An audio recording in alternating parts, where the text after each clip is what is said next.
Bismillahirrahmanirrahim.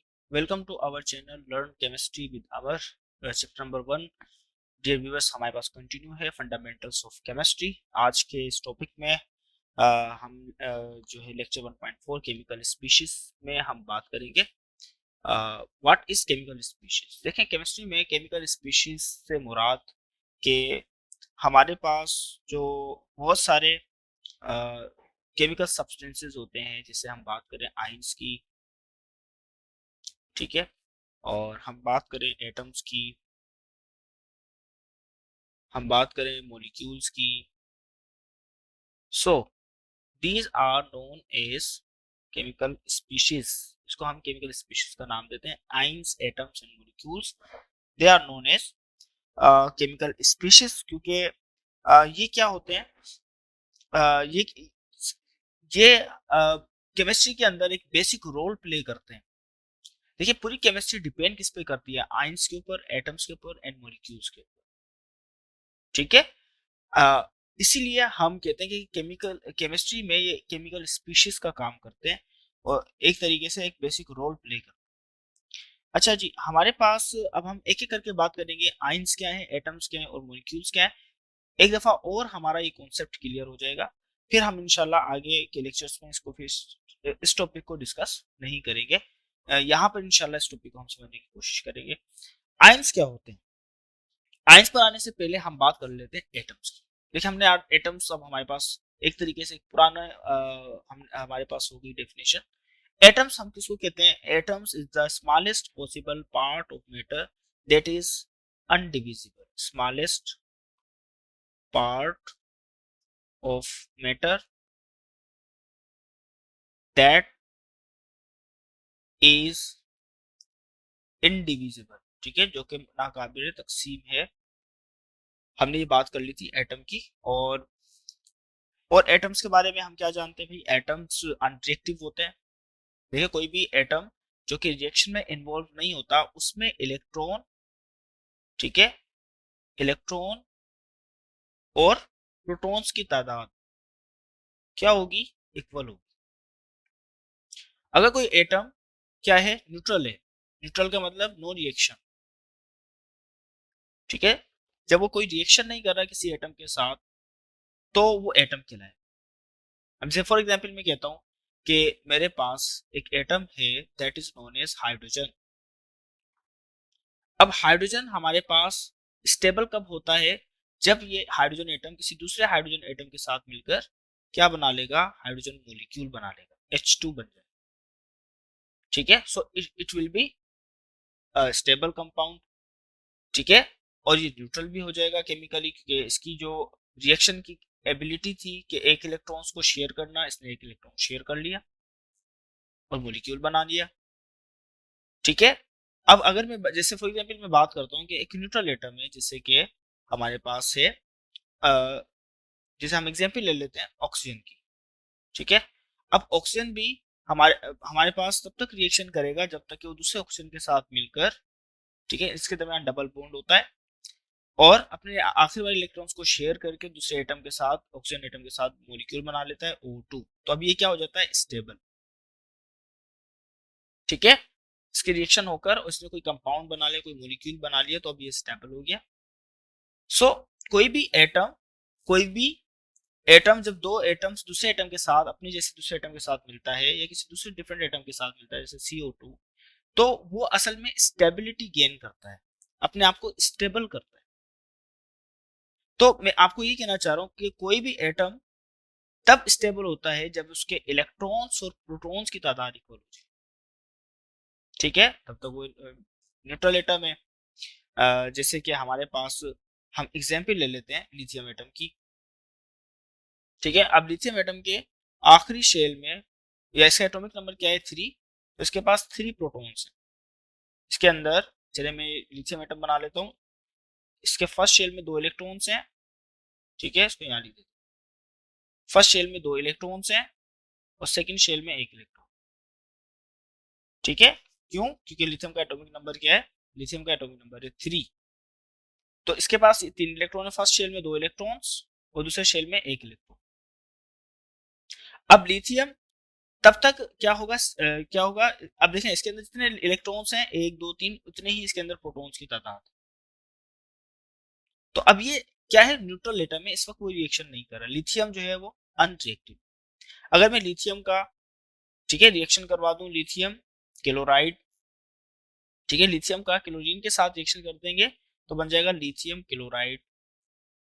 So that is also known as stable. ये भी stable हो जाएगा, क्यों?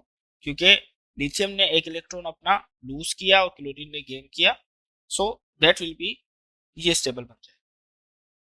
तो हमेशा मॉलिक्यूल्स एटम से बनते हैं, क्यों? क्योंकि ये स्टेबिलिटी चाहते हैं, अपने आप को स्टेबल करना चाहते हैं। So that's why atoms react with each other. बहुत सारे स्टूडेंट्स से क्वेश्चन करते हैं कि सर अगर हमारे पास एटम के अंदर इलेक्ट्रॉन्स की और प्रोटॉन्स की तादाद इक्वल है तो वो रिएक्शन क्यों करते हैं? जैसे इसका जवाब मैंने अभी आपको दिया कि हाइड्रोजन के केस में, ऑक्सीजन के केस में और लिथियम क्लोराइड के केस। ओके, अच्छा, उसके बाद हम बात करते हैं आयंस की। देखिए, एटम तब आयन बनता है जब वो अपने आखिरी शेल के इलेक्ट्रॉन को लूज कर दे, ठीक है, या क्या कर दे, गेन करे। इलेक्ट्रॉन लूज करे या इलेक्ट्रॉन गेन करे तो क्या बन जाएगा, आयन। आयन बेसिकली होता एटम ही है, लेकिन उसका हम नाम चेंज कर देते हैं जब वो इलेक्ट्रॉन लूज करता है या गेन करता है। जैसे कि सोडियम क्लोराइड की हम एग्जांपल लेते हैं, तो सोडियम के आखिरी शेल में एक इलेक्ट्रॉन होता है और क्लोरीन के आखिरी शेल में भी कितने, 7 इलेक्ट्रॉन्स होते हैं। तो क्लोरीन को एक इलेक्ट्रॉन और चाहिए होता है, ठीक है, अपने आप का को स्टेबल करने के लिए। तो ये सोडियम अपना एक इलेक्ट्रॉन लूज करता है, इस पे पॉजिटिव चार्ज आ जाता है, ठीक है, और ये क्लोरीन को इलेक्ट्रॉन दे देता है। तो क्लोरीन पर प्रोटॉन से ज्यादा इलेक्ट्रॉन हो जाते हैं, तो इस पर नेगेटिव चार्ज आ जाता है। सो ये सोडियम क्या बन जाता है, केटाइन। इसका नाम पड़ जाता है cation. Cation is the type of ion that has positive charge. और क्लोरीन इलेक्ट्रॉन गेन करता है और इनके दरमियान जो फोर्स ऑफ अट्रैक्शन होती है वो तो हम पढ़ के आ चुके हैं, वो खिलाएगी आयोनिक, वो क्या कहलाएगा, आयोनिक, आयोनिक बॉन्ड, ठीक है। हमने बात की थी 2 टाइप्स ऑफ बॉन्डिंग होती है, ionic bonding and covalent bonding. Sodium chloride में आयोनिक बॉन्ड। सो तो क्लोरीन क्या करेगा, इलेक्ट्रॉन गेन करेगा, गेन करने के बाद ये बनाएगा एनाइन। सो आयंस की 2 टाइप्स हो गई, cation and A9. Cation has positive charge and A9 has negative charge. और हमेशा याद रखिएगा, ये हमेशा आयंस जो है आयोनिक कंपाउंड्स के दरमियान ही क्या होते हैं, बनते हैं। लेकिन अब हम आगे चलते हैं, इससे हम आयंस को समझेंगे मॉलिक्यूल लेवल पर। अब देखिए, मॉलिक्यूल्स में भी हमारे पास आ, 2 तरह की है हमारे पास। देखिए, loss of electron is known as cation. जब कोई एटम इलेक्ट्रॉन को लूज करेगा तो उसका पॉजिटिव चार्ज होगा, इलेक्ट्रॉन गेन करेगा तो नेगेटिव चार्ज होगा। अगर यही प्रोसेस मॉलिक्यूल्स के अंदर हो तो मॉलिक्यूल्स भी केटाइन और एनाइन बन जाएगी। समझाता हूं, ओके जी। मॉलिक्यूलर आयंस, मॉलिक्यूलर आयंस की 2 टाइप्स होती है, cationic molecular ion and anionic molecular ion. Cationic molecular ions को कौन से आयंस होते हैं, ये ऐसे आयंस होते हैं जो कि बने हुए होते हैं मॉलिक्यूल्स पर, और ये क्या करते हैं, इलेक्ट्रॉन को लूज करते हैं। जैसे फॉर एग्जांपल हम बात करें किसकी, मॉलिक्यूलर आयन की, मीथेन, ठीक है, CH4। CH4 जब अपना एक इलेक्ट्रॉन लूज करेगा, ठीक है, रहेगा तो CH4, लेकिन अपना एक इलेक्ट्रॉन लूज करने पर किसी दूसरे एटम को जब देगा तो CH4 पर एक जो पॉजिटिव चार्ज आएगा तो ये बन जाएगा कैटायनिक मॉलिक्यूलर आयन, ठीक है। जब मीथेन, हम यूजुअली गैसेस को जब आयोनाइज कर देते हैं, आयोनाइज करते हैं, जब इसको हम बहुत ज्यादा एनर्जाइज कर देते हैं तो गैसेस के अंदर भी ये पॉइंट आता है कि गैसेस अपने जो है इलेक्ट्रॉन्स को लूज करना स्टार्ट करता है, ठीक है। आपने 4th स्टेट ऑफ मैटर को डिस्कस किया होगा, प्लाज्मा, उसमें हमने यही बात की थी कि हमारे पास जब हम हाईली एनर्जाइज कर देते हैं किसको, गैसेस को, तो गैसेस जो है अपने इलेक्ट्रॉन्स को जो आउटर सरफेस में होते हैं इलेक्ट्रॉन्स को लूज करती है, और कैटाइन और इलेक्ट्रॉन्स का जो मिक्सचर बनता है that form the plasma state of matter. तो ये कोई कोई बिल्कुल डिफरेंट चीज नहीं है, बिल्कुल सेम। कि हमने मीथेन एक गैस है, सुई गैस, इसको हम नेचुरल गैस भी कहते हैं CH4, और जब इसको हम आयोनाइज करते हैं तो ये अपना एक इलेक्ट्रॉन लूज कर देती है तो CH4 बन जाता है। So that is known as cationic molecular ion. Anionic molecular ion क्या होता है? जब हमारे पास कोई मॉलिक्यूल या कोई कंपाउंड क्या करे कि इलेक्ट्रॉन को गेन करे, ठीक है, जब कोई मॉलिक्यूल इलेक्ट्रॉन्स को गेन करेगा, so that is known as anionic molecular ion. Anionic molecular ion, अब इसकी एग्जांपल हम ले सकते हैं कि PO4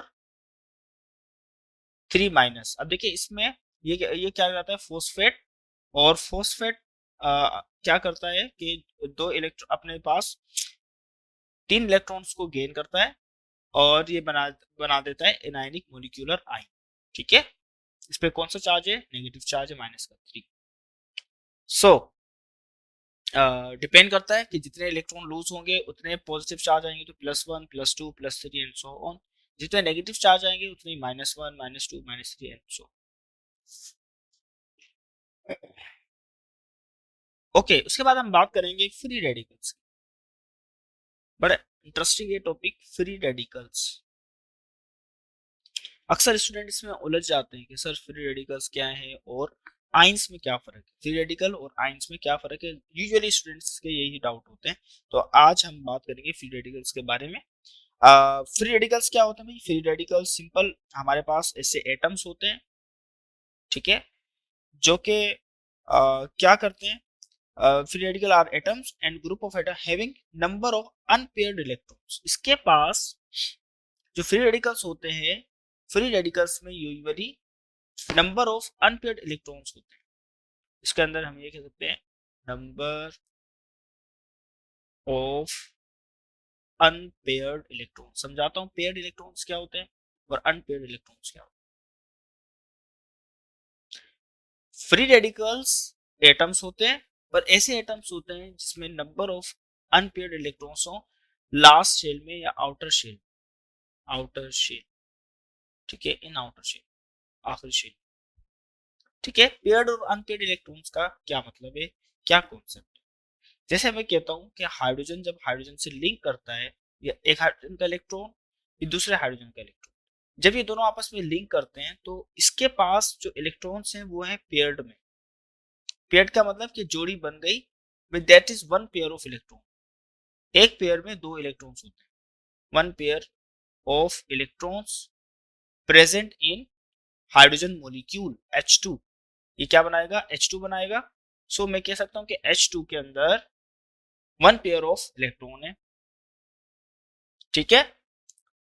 अनपेयर का मतलब कि ऐसा एटम जिसके आखिरी शेल में क्या हो, एक ही इलेक्ट्रॉन, उसकी कोई जोड़ी ना हो। जैसे अगर हम देखें, बात करें क्लोरीन की, अब क्लोरीन के आखिरी शेल में 7 इलेक्ट्रॉन होते हैं, 1 2 3 4 5 6 एंड 7। अब देखिए ये इलेक्ट्रॉन्स तो पेयर में आ गए, और ये इलेक्ट्रॉन क्या है? अनपेयर्ड, अनपेयर्ड, ये अकेला है। So chlorine can also known as, chlorine को हम क्या कह सकते हैं कि ये फ्री रेडिकल है। तो उसको हम स्मॉल ओ से या छोटी से हम ऊपर से दायरा बना देते हैं, इस तरीके से इसको आइडेंटिफाई कर,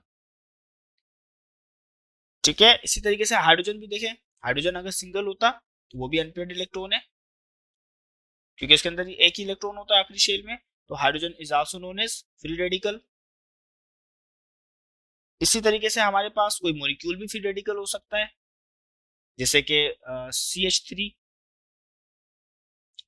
अब CH3 में देखें किस तरीके से, कार्बन है, ये एक हाइड्रोजन इसके साथ अटैच हुआ, दूसरा हाइड्रोजन इसके साथ अटैच हुआ, तीसरा हाइड्रोजन इसके साथ अटैच हुआ। अब यहाँ पर कार्बन का एक इलेक्ट्रॉन क्या है?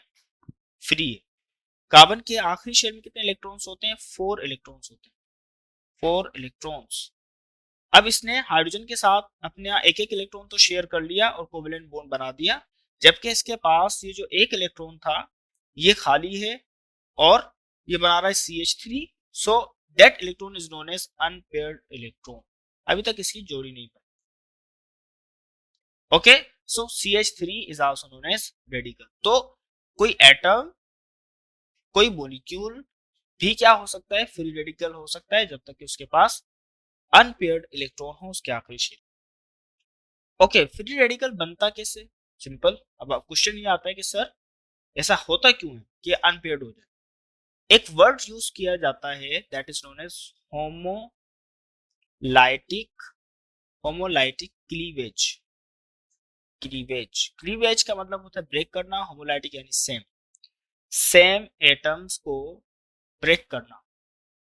ये हमेशा तब होगा, फ्री रेडिकल्स तब बनेंगे जब हम सिमिलर टाइप ऑफ एटम्स या सिमिलर टाइप ऑफ मॉलिक्यूल्स को क्या करते हैं, होमोलाइटिक क्लीवेज करते हैं। जैसे कि हाइड्रोजन था, हाइड्रोजन सुकून से अपने दूसरे हाइड्रोजन के साथ जुड़ा हुआ था और इसने केमिकल बॉन्ड बनाया हुआ। हमने क्या किया, इसके इस केमिकल बॉन्ड को एनर्जी का यूज करके ब्रेक कर दिया। तो जब ये हाइड्रोजन अलग हुआ तो अपना इलेक्ट्रॉन लेके अलग हो गया, जबकि ये हाइड्रोजन अलग हुआ तो ये अपना इलेक्ट्रॉन लेके अलग हुआ। सो ये भी एक फ्री रेडिकल बन गया, ये भी एक फ्री रेडिकल बन गया। क्लोरीन के केस में भी क्लोरीन ने आपस में मिलकर Cl2 बनाया हुआ था और हमने क्या किया, एनर्जी का यूज करके इसके इस बॉन्ड को ब्रेक कर दिया। तो इस क्लोरीन का इलेक्ट्रॉन यहाँ आ गया, इस क्लोरीन का इलेक्ट्रॉन यहाँ आ गया। So chlorine is also known as, ये भी बन गया free radical. So homolytic cleavage हमेशा उन एटम्स या उन मॉलिक्यूल्स के दरमियान होगी। देखें यहाँ पे जैसे CH3 और CH3, तो ये बन जाएगा C2H6, that is known as ethane. ठीक है, ये क्या कहलाएगा हमारे पास, इथेन। अब मैंने क्या किया, इसका एनर्जी का यूज करके इसके बॉन्ड को हमने ब्रेक किया, तो CH3, ठीक है, फ्री रेडिकल, और ये CH3 ये भी फ्री रेडिकल बन गया। सो जब हम होमोलाइटिक क्लीवेज की बात करते हैं तो हम सिंपल एनर्जी का यूज करके सेम एटम्स के दरमियान के बॉन्ड को ब्रेक करते हैं। आपको ये टेबल नजर आ रही है, इसमें हम आज थोड़ा सा और इसका अंडरस्टैंड करने की कोशिश करेंगे। एटम्स, आइंस, मॉलिक्यूल, मॉलिक्यूलर आइन, आइन एंड रेडिकल्स के दरमियान डिफरेंसेस। देखिए, atom is the smallest particle of an element. Atom किसी भी एलिमेंट का, किसी भी मैटर का स्मॉलेस्ट पार्टिकल है। एटम कैन और can not exist independently and take a part in chemical reaction. Atom chemical reaction के अंदर क्या करेगा, पार्ट हिस्सा लेगा, और atom is electrically neutral, atom electrically neutral है। Ion, ion is the smallest unit of ionic compound. Ion किसी भी आयोनिक कंपाउंड का स्मॉलेस्ट यूनिट होता है। जैसे कि सोडियम क्लोराइड की हमने एग्जांपल ली। सोडियम एक आइन है, क्लोरीन एक अलग आइन है। सोडियम पॉजिटिव आइन है that is cation, chlorine negative ion है that is anion. So next क्या है, ion can not exist independently and surrounded by oppositely charged ions. एक पॉजिटिव चार्ज आइन बहुत सारे नेगेटिव चार्ज आइन के सराउंडेड होता है। यानी एक पॉजिटिव आइन है, सपोज करें सोडियम Na+, तो उसके साथ क्लोरीन के आइंस क्या होंगे, उसके सराउंडिंग में जुड़े हुए होंगे उससे। ओके, आइन हैज नेगेटिव और पॉजिटिव चार्ज, जैसे हमने बात की केटाइन की और एनाइन की। नेक्स्ट हमारे पास क्या है, मॉलिक्यूल, मॉलिक्यूलर आइन। Molecule is the smallest particle in a chemical element or a compound that has chemical properties of that element or compound. Molecule smallest particle है किसी भी एलिमेंट कंपाउंड का, और उसमें हमेशा उस एलिमेंट और कंपाउंड की केमिकल प्रॉपर्टीज प्रेजेंट होगी। Molecular ion formed bye gain and loss of electrons bye a molecule. Molecular ion हमेशा कैसे बनता है, मैंने आपको जैसे CH3 मीथेन की मैंने आपको एग्जांपल दी CH4 की, तो वहां पर उसमें क्या था, क्या हमारे पास जो है मीथेन इलेक्ट्रॉन लूज कर रहा था तो बना था केटाइन। अच्छा, नेक्स्ट क्या है, molecule is always neutral. Molecule वाली कॉलम में देखें तो molecule is always neutral. Molecule neutral होता है, स्टेबल होता है, लेकिन मॉलिक्यूलर आयन हैव पॉजिटिव और नेगेटिव चार्ज। मॉलिक्यूलर आयन के ऊपर पॉजिटिव और नेगेटिव चार्ज होती है, डिपेंड्स होता है कि वो कितने इलेक्ट्रॉन लूज या गेन करता है। Okay, then molecule is stable unit. Molecule stable है, ये कब से मैं बात कर रहा हूँ आपसे। Then molecular ion is reactive species. Molecular ion reactive है, फौरन से रिएक्शन करेगा। Molecule is formed by the combination of atoms. Molecule बनता है कॉम्बिनेशन ऑफ एटम से। और molecule ion formed by the ionisation of a molecule, और molecular ion ionisation of molecule से बनता है जब हम क्या करते हैं, एक्स्ट्रा एनर्जी देते हैं तो इलेक्ट्रॉन क्रूज करती है गैसियस स्टेट के अंदर और फिर बनता है मॉलिक्यूलर आयन। अब डिफरेंस आयन और फ्री रेडिकल में क्या है, ions are atoms which have positive और नेगेटिव चार्ज, आयन के ऊपर पॉजिटिव और नेगेटिव चार्ज होती है। Free radicals are atoms with odd number of unpaired electrons, इसमें अनपेयर्ड इलेक्ट्रॉन्स की तादाद होती है और ओड नंबर्स होते हैं, यानी कि 1 3 7 5 इस तरह के नंबर्स होंगे फ्री रेडिकल्स के। Okay, ion exist in crystal and solution, ion crystals की फॉर्म में एग्जिस्ट करता है, जैसे मैंने आपको बताया कि सोडियम क्लोराइड क्या बनाते हैं, क्रिस्टल्स बनाता है, ठीक है। और free radicals exist in air and solution, ये पाए जाते हैं हवा में और सॉल्यूशन के अंदर भी। Ions are not affected by the presence of light, ions affect नहीं होते लाइट की प्रेजेंस से, ये बड़ा इंपॉर्टेंट पॉइंट है, अक्सर एग्जाम्स में भी आ जाता है, तो नोट करें कि ions are not affected by the presence of light, light की मौजूदगी से ये अफेक्ट नहीं होते। Free radicals are affected by the presence of light, जबकि लाइट की मौजूदगी में फ्री रेडिकल्स अफेक्ट होते हैं। आइडेंटिफाई करना है अब हमें कि कौन सा इसमें एटम है, कौन सा मॉलिक्यूल है, कौन सा एनाइन है, कौन सा केटाइन है और कौन सा मॉलिक्यूलर आइन, ठीक है। सो एक एक करके हम इसको समझने की कोशिश करें। देखिए अब यहाँ पर O2, O2 क्या है, ऑक्सीजन का मॉलिक्यूल है, इसमें एक ऑक्सीजन मॉलिक्यूल, एक ऑक्सीजन एटम दूसरे ऑक्सीजन एटम के साथ दो तरह से कोवेलेंट बॉन्ड बनाता है, इलेक्ट्रॉन्स की एक एक इलेक्ट्रॉन को, आखिरी शेल में ऑक्सीजन के पास 2 इलेक्ट्रॉन्स होते हैं, तो ये दोनों इलेक्ट्रॉन दोनों ऑक्सीजन के एटम आपस में शेयर करते हैं और डबल कोवेलेंट बॉन्ड बना लेते हैं, ठीक है, ऑक्सीजन मॉलिक्यूल बन जाता है O2। Then H minus, that is hydrogen ion, और ये कौन सा आइन होगा, एनाइन, एनाइन पर कौन सा चार्ज होता है, नेगेटिव चार्ज होता है। सो इसका मतलब इस हाइड्रोजन एटम ने एक इलेक्ट्रॉन को गेन किया। देन ये क्या हो गया, ये O2 तो हमारा मॉलिक्यूल हो गया, आइडेंटिफाई कर रहे हैं हम O2 क्या है, मॉलिक्यूल है, और H माइनस ये क्या है हमारे पास, एनाइन है, और N2 उसके बाद है थर्ड नंबर पे N2, N2 क्या है, नाइट्रोजन, ये नाइट्रोजन का मॉलिक्यूल है, एक नाइट्रोजन एटम दूसरे नाइट्रोजन एटम के साथ ट्रिपल बॉन्ड बनाता है, क्योंकि इसके आखिरी शेल में 3 इलेक्ट्रॉन्स जो है वो 3 इलेक्ट्रॉन्स वैसे होते हैं और 2 इसके पास जो है वो पेयर्ड इलेक्ट्रॉन्स होते हैं जो बॉन्डेड नहीं करते, बॉन्ड नहीं बनाते, ठीक है। तो यानी ये अपने 3 इलेक्ट्रॉन्स को शेयर करते हैं और ट्रिपल बॉन्ड बनाते हैं आपस। सो ये भी स्टेबल होता है, ठीक है, तो ये क्या कहलाएगा, मॉलिक्यूल। और उसके बाद है Cl2, Cl2 क्या है, Cl2 क्लोरीन है, क्लोरीन के आखिरी शेल में एक इलेक्ट्रॉन है, दूसरे क्लोरीन एटम के साथ लिंक्ड करता है और बनाता है क्लोरीन मॉलिक्यूल। सो ये भी स्टेबल है, ये भी मॉलिक्यूल है। देन हम आते हैं CO3 2 माइनस, अब यहाँ पर ये 2 माइनस की सिंबल है, इसका मतलब कि यहाँ पर इलेक्ट्रॉन गेन हो रहे हैं, ठीक है, तो CO3 2 minus gain of electron हो रहा है। तो इसमें ये क्या है, क्या ये कहलाएगा हमारे पास मॉलिक्यूलर आइन तो है, और कौन सा है, मॉलिक्यूलर आइन में इसकी टाइप कौन सी है, एनायनिक मॉलिक्यूलर आइन, एनायनिक मॉलिक्यूलर आइन, ठीक है, ये इलेक्ट्रॉन गेन कर रहा है। ओके, देन H2O वाटर, बिल्कुल ये भी स्टेबल मॉलिक्यूल है, एक ऑक्सीजन मॉलिक्यूल, इसके आखिरी शेल में 2 इलेक्ट्रॉन्स होते हैं, तो दोनों इलेक्ट्रॉन्स को शेयर करता है, हाइड्रोजन के आखिरी शेल, हाइड्रोजन के पास एक इलेक्ट्रॉन होता है, तो ये हाइड्रोजन के साथ क्या करता है, कोवेलेंट बॉन्ड बना लेता है ऑक्सीजन एटम और बना लेता है H2O, तो ये भी स्टेबल है, और स्टेबल होने की वजह से ये क्या है, मॉलिक्यूल है। ओके, तो कोई भी एटम, कोई भी मॉलिक्यूल स्टेबल तब होता है जब उसके पास इलेक्ट्रॉन की डिमांड पूरी हो जाती है। ओके जी, देन है हमारे पास Br माइनस, और Br माइनस ब्रोमीन के ऊपर नेगेटिव चार्ज है, और ये that is known as anion, ये हमारे पास क्या कहलाएगा, ब्रोमीन का एनाइन है, एनाइन, इलेक्ट्रॉन उसने गेन किया, इलेक्ट्रॉन गेन किया। Then H2 is known as simple hydrogen gas, stable है, हाइड्रोजन एटम दूसरे हाइड्रोजन एटम के साथ लिंक्ड हुआ है, स्टेबल है, सो दैट इज मॉलिक्यूल, ये मॉलिक्यूल है। ओके, देन हमारे पास आ गया H3 CH3, इसको हमने असल में इस तरीके से लिखा हुआ है CH3, तो कार्बन के साथ हाइड्रोजन इस तरीके से बॉन्डेड है।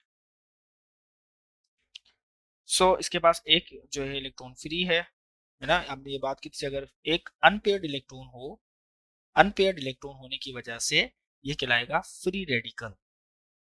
ठीक है, क्या कहलाएगा?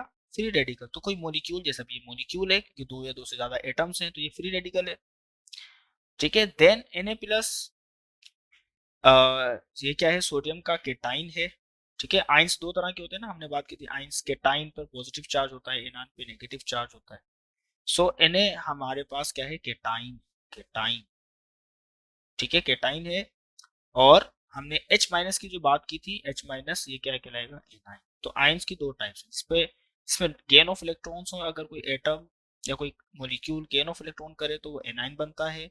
अगर लॉस ऑफ इलेक्ट्रॉन्स हो, जैसे सोडियम इलेक्ट्रॉन को लूज कर रहा है, तो ये कहलाएगा केटाइन।